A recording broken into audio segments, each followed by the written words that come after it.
Hello and welcome to Money, Me and COVID-19, where we meet with leaders from the world of business, finance and investing to get their take on what the full impact of COVID-19 has been and what we should be doing to prepare ourselves to survive and hopefully thrive coming out the other side of the pandemic.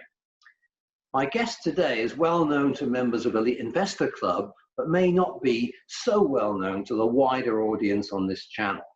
He was originally born in Lithuania, but he's very much become a global citizen, having lived in countries like Switzerland, America, and now the UK. He's a serial entrepreneur in the medical sector. He's also a keen political activist for decentralisation with a program that he refers to as localism, which we'll get onto in a moment. His name is Dr. Gintas Vilkelis. Gintas, welcome to Money and Me. Hi, Graham. Pleasure to be here. Now, I know that at heart you're a bit of a kind of a data scientist and a number cruncher. So I just wonder if you've had a chance to look at the enormous disparity and variety of ways in which countries have reacted to this pandemic and the very different results that they seem to be producing. Are you able to kind of put the UK response into any kind of international context for us? No, frankly, I find the UK situation very puzzling, because if you look at a graph of the infection rates versus time in all different countries, including the UK, you find something very interesting. In all countries except for the UK, you have rapid increase in the number of cases, and then once they shut down the things, then rapid decrease. In the UK, you see rapid increase, but then after the shutdown, after the lockdown, it kind of plateaued and it was going down in a much slower manner compared to other countries. And frankly, I don't understand why is that. On the surface, British appear to be self-insulating even more fervently than many other countries.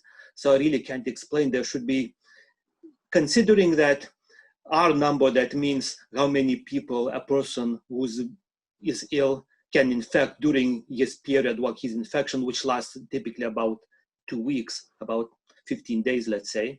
And our number is just under 3. So that means each sick person on average would pass on his virus to one person every 5 days, when they're milling in the usual, manner, crowded streets, crowded tube, etc., crowded shops. So I find it really surprising that when people do social distancing and they really protect, I would have expected our number to go from 3 to like 0.05, yet it remains stubbornly just under 1. And if I look at the facts, I'm just completely befuddled. I cannot explain it. That's the biggest mystery to me. Well, yeah, and I guess the problem is the government make some decisions with enormous impact based on what they keep referring to as the science, even though I think these are actually very political decisions. It sounds to me like they are flying blind. If a scientist like you can't understand why things are happening, they're probably no better informed either. So is there anything that's unique, you think, about the way we're collecting our data, or how other countries are measuring this? Is there any explanation at all for why our own experience seems to have been so bad? I guess two things that come to my mind. One is, as far as data collection is concerned, it's a bit of a black box. Nobody seems to detail precisely how they count them. It is possible that Britain is doing things a little more thoroughly, or maybe not. But at the same time, a lot of data you get is from testing people. And here Britain is definitely a laggard compared to others. And as a result of that, really, here in this country, we know considerably less than in many other European countries exactly how many people are sick. And that's a major hole in the available data. Therefore, it becomes much harder to do everything else with that data. And another issue is the data is too big chunk. It's like the whole country, or northwest, southeast, west. And really, the way disease spreads, they come from person to person. So it's really a large number of breakout spots where you get one person sick and then it spreads it around within the close proximity, rather than west, southwest, southeast. And once you make data is so so chunky, then it becomes almost impossible to see the necessary detail that would be more actionable. And also, I suppose, clearly decisions get taken at government level in a certain timescale. But when I look at other countries, and two that spring to mind immediately are South Korea and Germany, they seem to have, first of all, got their act together a lot quicker, but also they seem to have benefited from a much more decentralized health system than we have in the UK. I mean, is that your understanding? And do you see that perhaps as an argument in favor of your whole kind of localism theme of decentralizing power and resources? I think so. Okay, let's first be done with South Korea, which I don't know about how localized they are, but what's special about countries like South Korea, Japan, etc., is a tradition where a lot of people wear face masks everywhere they go in social public, and as a result of that, infection rates can come down dramatically. And basically, the main reason how mask protects you is the main protection is how a surgeon, when he does an operation on you, he wears a mask not because he's afraid you will infect him, but because he's afraid he will spread the microbes on your open whatever part of your body it's open. And I saw interesting statistics that so the way it works when you sneeze or cough, you emit a lot of droplets containing viruses, which within a fraction of a second evaporate, and then virus becomes airborne. If you sneeze into the cloth, then most of that liquid gets captured, and once it evaporates, it's no longer airborne. So as a result of that, if the healthy person wears a mask and the sick person is not, that reduces transmission by 70%. But if both people wear the mask, then it comes down by like 97%. And so that's, I think, one major factor in the East Asia. And as far as Germany is concerned, Germany is the second least centralized country in Europe after Switzerland. And a lot of things that are done locally, really, they become much more efficient. And that kind of brings one interesting thing about a lot of businesses in the UK who would like to make the PPE equipment to produce it, to manufacture, they're able to. But then they say when we call the NHS, they never call us back. And apparently the bottleneck is that NHS doesn't have enough people who would do quality inspection of the production, which is necessary to approve it for the consumption. And if things were managed at a much more local level, then it would be much easier to arrange the necessary number of people to do the inspections at the local plants to approve the equipment. While when you get it all centralized and everything got botched up because there is a bottleneck of the central government inspectors who could do the necessary inspection and approval process. And I think that's one of the major factors why there is such a shortage of PPE, while in fact there is no production capacity shortage in that respect.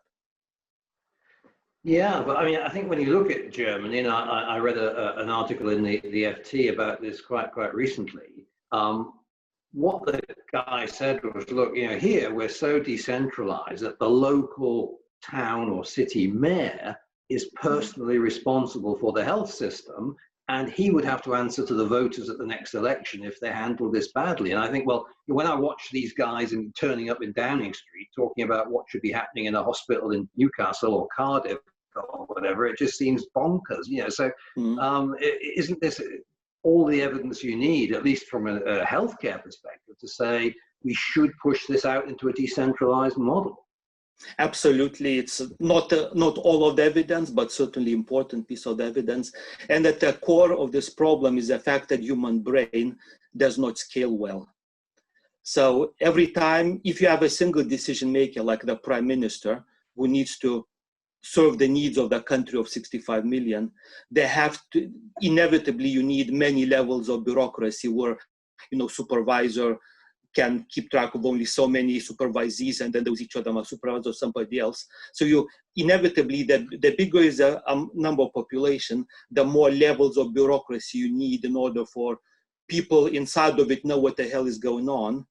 And the problem is every time information needs to jump from level to level toward the decision maker, most of it is lost. So by the time it makes, let's say, 6 or 7 jumps from the ground in the UK to the prime minister, 99.9% of it is gone forever. Therefore, the person has to really make important action decision based on information that is awfully lacking in detail and the quantity. Yeah, and I suppose, to be fair, one of the areas that combines both your desire for localism but also your work in the medical sector has been quite strong criticism of the effectiveness and efficiency of our current healthcare system. So, what are the changes you'd like to see to how the NHS is structured and how it delivers services in the sort of brave new post-COVID-19 future? Well, here my experiences comes from a rather very painful personal experience with a GP. And what happened, I had the spinal infection, which was manifesting as severe low back pain. And my GP kept insisting it was just a muscle irritation or muscle strain. Well, he was calling it irritation, which is not even a medical term. And what I discovered afterwards, so as a result of that, 4 months later, when he kept refusing me the proper referral, one of my vertebrae collapsed, and because the bacteria just ate it from inside. And when I sued him for medical negligence, I just discovered how bad is the situation. And again, the problem came down to the problem with the human brain limitations. For GPs to properly do their job, they have to memorize such a huge amount of medical information. There's absolutely no way human brain can handle that. That's why there are these medical protocols, which are written very well, by the way. But again, GPs don't use it because they still feel overwhelmed. There's still too few of them. And there is really, that is such a fundamental structural problem that just, more money for NHS and better training for GPs is not going to cut it, because we're talking orders of magnitude difference between what GPs should be able to memorize versus what realistically they can memorize given what the human brain is capable of. And I came up with my business main idea is I came up with a way how to separate human element from memorization of medical facts and outsource it to technology. And technology, as we know, they have no memory limitations. They have perfect photographic memory that's unlimited for all practical purposes. And I think I found a good way how to accomplish the separation of memorization from what humans best at in more or less optimal way. And that's what I'm now in the process of implementing. Yeah, and clearly as we move forward with artificial intelligence and robotics, I think we're going to see a massive change in what's possible and what the capability is. But I guess to me, the bigger challenge will be the political one and the political will of taking this sacred cow called the NHS and bringing it into the 21st century in a way that can actually exploit these new capabilities in a more effective way. I mean, is that going to simply need a bold political leadership from Westminster, do you think? Or how are we actually going to make this happen? This is a very complex problem, and probably several of them. Well, actually, it so happens that GPs are not part of NHS, even though the door to GP surgery says NHS.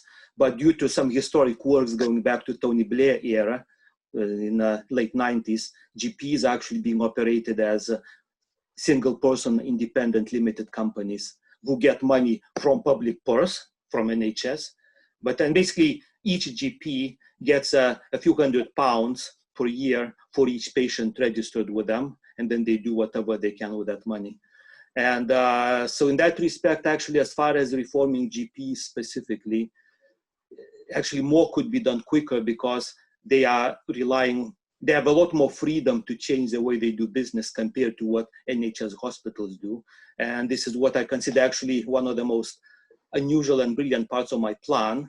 In addition to medical technology company, I'm also creating a medical legal company that will make it much easier to make sure that GPs don't get away with medical negligence. And that will put such a pressure on GP surgeries that they will have no choice but to adopt my medical technology solution. Otherwise, their profession in its current formulation will become untenable and sustainable financially.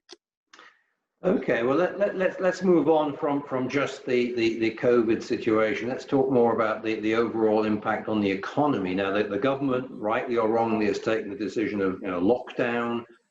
That's causing obvious economic distress. We just learned about the April GDP figures down more than 20%. what do you think about the lockdown approach, and what do you think the way we're going to have to respond to this coming out the other end of lockdown is to try and get the economy back on its feet again? As far as lockdown is concerned, well, I think obviously to save lives, that was a necessity. I just see no other way around that. But it could have been done in a better, more systemically sound and coherent manner, because the current mission is about saving lives, no matter what is economic cost. And in fact, I think I've identified the way how economy could be preserved in a much more effective way while saving lives. And it has to do with the fact that when you think about, basically the problem is cash flow interruption, because auto businesses were ordered by the government to shut down the economic activities.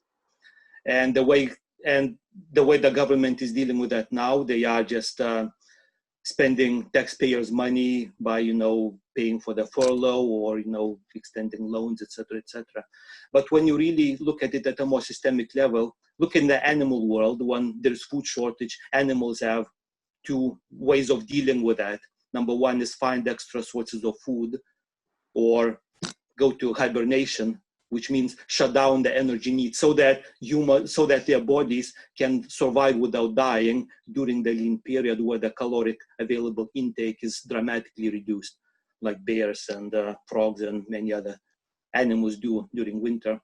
And if we use that analogy, then the question would be, so what is it that's causing cash flow interruption so disastrous to individuals and businesses? And when you really look at how at the cash flow, you realize that actually the monthly loan interest payments is really the thing that is responsible for the lion's share of pain and damage.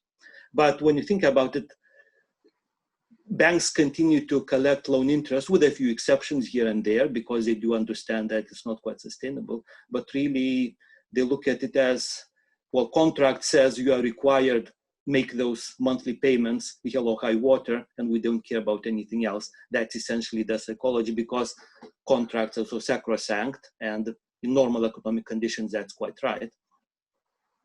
But there is a better way of doing that, I think I've identified, and it's basically, if a person or business loses their income, then they should be, so basically, if the loan interest collection on mortgages and business loans gets connected, that actually a lot of things would become much cheaper. Because if you are renting a house, the rent is so expensive because the landlords have a huge mortgages that they have to pay to the bank. If you have business loan or rent premises from a landlord, exactly the same thing. But everything really comes down, and at the end of the thing, the major fixed cost is monthly interest payments. And if they were to be suspended and those savings at each of the level were to be passed through to one level up, then the current economic damage would be a lot more survivable. In fact, it could be said that in a way, the mission I think should be redefined from saving human lives from COVID virus to saving human lives from COVID virus and saving fiscal lives of individuals and businesses from the economic contagion that was triggered by the COVID virus.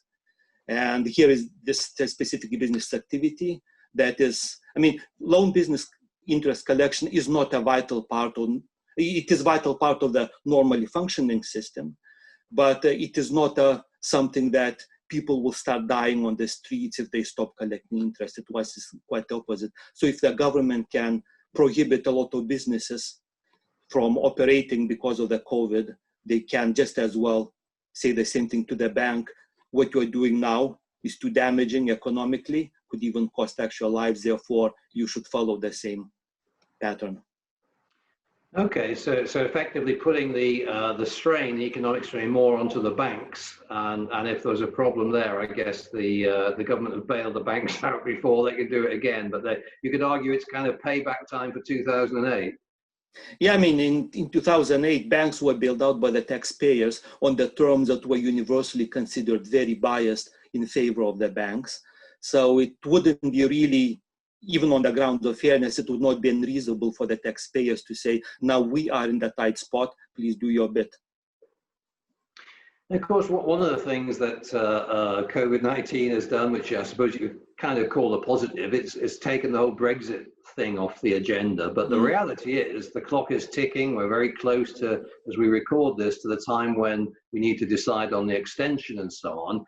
You know, what's your take on where we are at with Brexit and what the Prime Minister should do in terms of whether we extend or whether we stick with the deadline and leave with no deal? Okay, here's an interesting thing that a lot of people don't really realize, but when the anti-Brexit proponents say businesses want certainty, they automatically make it mean businesses want certainty of rules, not changing rules of trade with the EU. But in fact, what it means, businesses don't like uncertainty of not knowing what those rules will be in the medium to longer term future. Therefore, in a way, uncertainty of not knowing what the rules will be in most cases is more damaging than knowing that there will be new rules of trade with the EU. They will not be as frictionless as before, but at least we will know for sure what they are and we can prepare. And I think there is this misconception that a lot of people are missing out. But if you start listening in, and I've been following quite closely what the likes of CBI are saying. In the past, they were some of the most ardent anti-Brexiteers, but the same woman, Fairburn, basically the head person at CBI, I saw her interview on Newsnight, I think like a week ago, and she's now singing completely different tune, much more in line with what I said right now. It's about, now she was saying that, and she's much more aligned with the message that uncertainty is not knowing what the rules will be, rather than rules changing from what they used to be. So there is this major movement that I've detected that most people are not aware of. So based on all of those things, it would not make sense to postpone Brexit, because that would just further extend the uncertainty of what the new rules will be. So I think what Prime Minister is doing is right. He said unequivocally and firmly that we will not be asking for extension, and if you offer it to us, we will not accept, so that businesses will have much more certainty that at a specific date that will not be moved, there will be new rules and they can start preparing now without having to double guess should we count on extension or not. So if you were running a multinational business based on that analysis, would you just assume that it was going to be a no-deal Brexit and we default to sort of World Trade Organization rules from next January? Probably it will not quite that, but if you are a good business, if you do good business planning, you certainly should prepare for that, because it is a possibility, definitely cannot be ruled out. But then there's so many things a country could do to soften that. So argument is often made about Brexit that Brexit would be so damaging because a lot of companies from outside of the EU base themselves in the UK, because UK is a gateway for frictionless trade with the rest of the EU. But here's a alternative possible vision where UK gets such good trading relationship with the countries outside of the EU, with the rest of the world, that, and create a condition and a whole regulatory framework whereby it would make sense for many of the EU 27 based companies to settle in the UK so that they can get better kind of access to the rest of the world market compared to what they can do while being based behind the firewall of the EU 27's external, this external borders, the customs union. And so for example, one of the things UK could do is, and one of the ideas I've developed is that corporation tax, actually, it should be abolished, it should be zero. There would be huge amount of benefit from that. Well, you just took the words out of my mouth. I knew you had some fairly radical ideas of tax reform. So clearly going to a zero corporation tax could make us a very attractive proposition. But what are your arguments for justifying that being a sensible strategy? A lot of people believe that corporation tax revenue is something that the government cannot live without, but it really misses the big picture, because once taxes are collected, it's not important. It's the same pound sterling, whether it came from personal income tax or VAT or corporation tax. And here's a good example, good illustration that I use in my, in what I've written is imagine a company, a corporation, UK based, who have 5% profit margin, which is rather typical. Most companies probably don't do better than that. Some of them do even worse. So that means that for every 100 pounds that they earn, their profit is £5 and the corporation tax is 20% of £5, which is £1.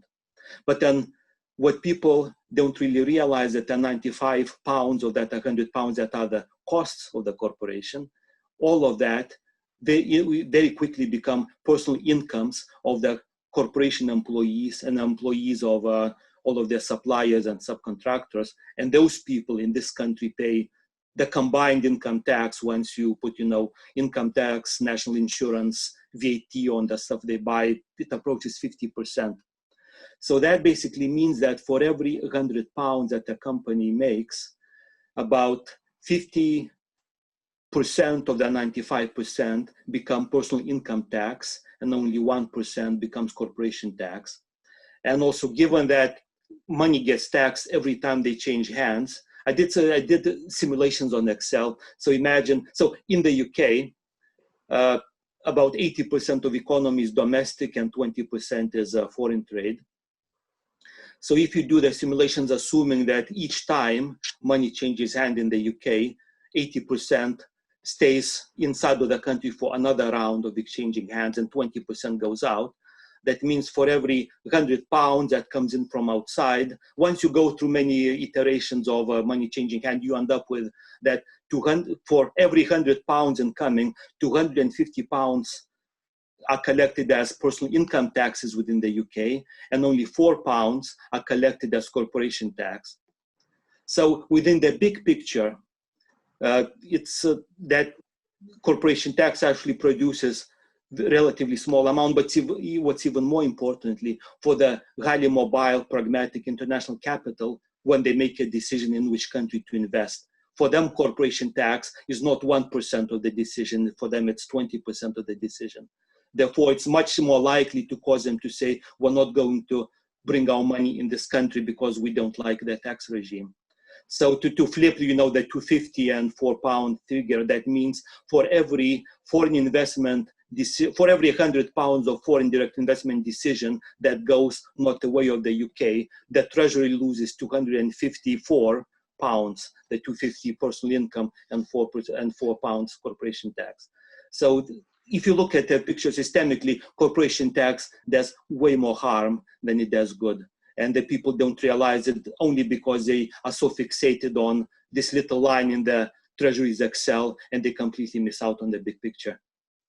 That's really fascinating information because, and I think 90% of people watching this probably didn't realize that. So thank you for sharing that. Now, I know you're quite well connected in high levels in the Conservative Party. When you talk to them about strategies like localism or radical tax plans like this, are they listening? Is there a will to do something a bit more innovative as we leave the EU and become a completely standalone entity again?